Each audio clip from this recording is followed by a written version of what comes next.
लोकसभा चुनाव 2024 के मद्देनजर चुनावी प्रचार का दौर अपने अंतिम पड़ाव में पहुंच रहा है। इंडिया गठबंधन के एक घटक दल हो या फिर एनडीए के घटक दल हो, दोनों ही गुटों की तरफ से चुनाव प्रचार जोरों शोरों से किया जा रहा है। इसी बीच उत्तर प्रदेश के मुख्यमंत्री योगी आदित्यनाथ शनिवार को नैनीताल पहुंचे। यहाँ उन्होंने चुनावी रैली और जनसभा को संबोधित किया। उन्होंने कहा कि मेरा बचपन ही उत्तराखंड में बीता है। यहाँ जब मैं रहता था तो दूर जाकर पानी लाना पड़ता था। लोगों की सहूलियत के मद्देनजर घर घर नल की योजना भाजपा की सरकार लेकर आई है। पहले ईंधन की समस्या थी, कांग्रेस केरोसिन भी नहीं दे पाती थी। अब तो उज्ज्वला योजना के कनेक्शन है, कोई समस्या नहीं है, लेकिन कांग्रेस को पीड़ा हो रही है। अपनी सभा को संबोधित करते हुए सीएम योगी आदित्यनाथ ने कहा कि उत्तर प्रदेश में कुछ माफियाओं को गलतफहमी होती है कि वे अपराध करके उत्तराखंड भाग जाएंगे। मैं कहता हूं, तुम्हें उस लायक ही नहीं छोड़ूंगा कि तुम भागकर उस पार से इस पार जा सको। इस लायक ही नहीं छोड़ूंगा कि देवभूमि को तुम अपवित्र कर सको। नाम तो कांग्रेस है, जिसने जीवन भर देश को समस्या दी। ये देश के विभाजन की त्रासदी हो, आतंकवाद की समस्या हो, नक्सलवाद की समस्या हो, जातिवाद की समस्या हो, भ्रष्टाचार की समस्या हो, अलगाववाद की समस्या हो, ये सभी समस्याएं कांग्रेस की देन है। और कांग्रेस ने इतनी समस्याएं दे दी कि उसके समाधान के लिए देश को मोदी जी जैसा यशस्वी नेतृत्व मिला और 10 वर्ष में हम सब ने बदलते हुए भारत को देखा है। बहनों और भाइयों, ये बदलता हुआ भारत वैश्विक मंच पर 140 करोड़ भारतवासियों को सम्मान दे रहा है, सीमाओं की सुरक्षा कर रहा है। जब उत्तराखंड का नौजवान देश की सीमाओं की सुरक्षा करते हुए पूरे देश को आश्वस्त करता है कि निश्चिंत रहो, हम सीमा की सुरक्षा के रूप में प्रहरी के रूप में खड़े हैं, तो 140 करोड़ का भारत निश्चिंतता के साथ अपनी नींद को, रात की नींद को बड़ी चैन के साथ सोता है, क्योंकि उसे मालूम है कि हमारा बहादुर जवान देश की सीमाओं की रक्षा करते हुए खड़ा है। सरकार उसके पीछे खड़ी है और आपका सौभाग्य है कि रक्षा मंत्री के रूप में इसी माटी के सपूत अजय भट्ट भी उन सैनिकों के प्रोत्साहन के लिए सीमावर्ती क्षेत्रों में निरंतर प्रवास करते हैं।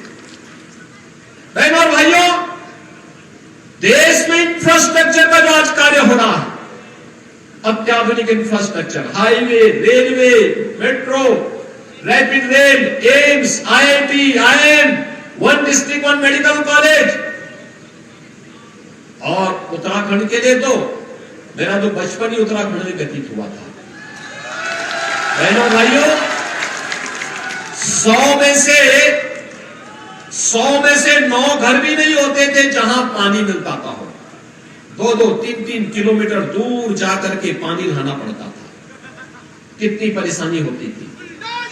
और बहनों भाइयों, आज आप देखते होंगे हर घर नल की योजना, और मैं धन्यवाद दूंगा धानी जी कि आज 100 में से 900 घरों में पानी पहुंच गया है।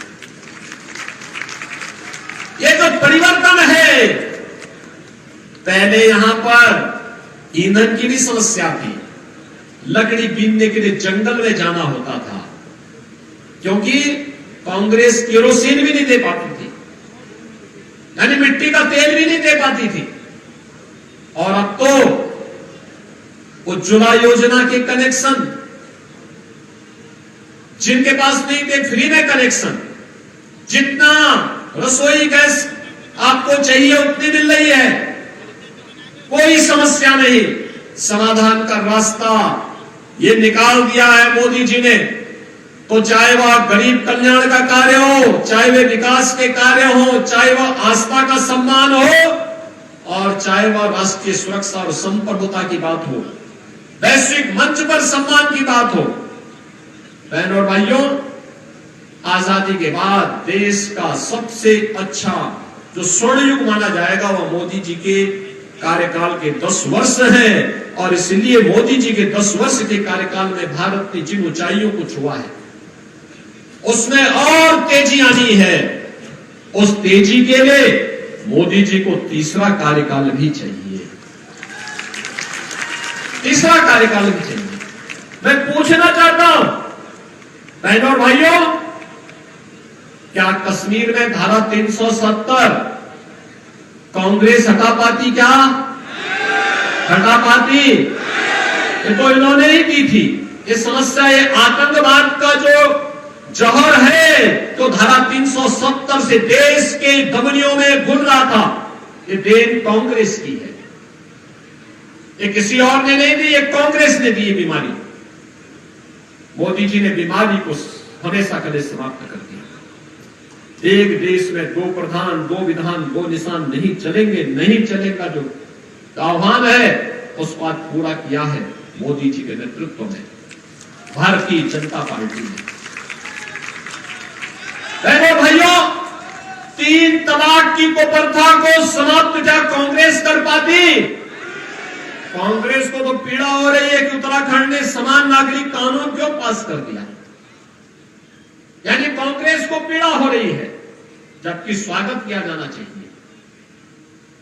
ये विवाह हो, वरासत हो, नागरिकता का हो, एक समान कानून हर नागरिक के लिए तैयार होना ही चाहिए। और यह कार्य उत्तराखंड सरकार ने किया है। मैं धामी जी को और उनकी पूरी कैबिनेट को हृदय से बधाई देता हूं। उत्तराखंड में बहुत पहले काम हो जाना चाहिए था, लेकिन कार्य करने के लिए हिम्मत चाहिए। बहनों और भाइयों, देश की आस्था को सम्मान क्या कांग्रेस दे पाती? नहीं दे पाती।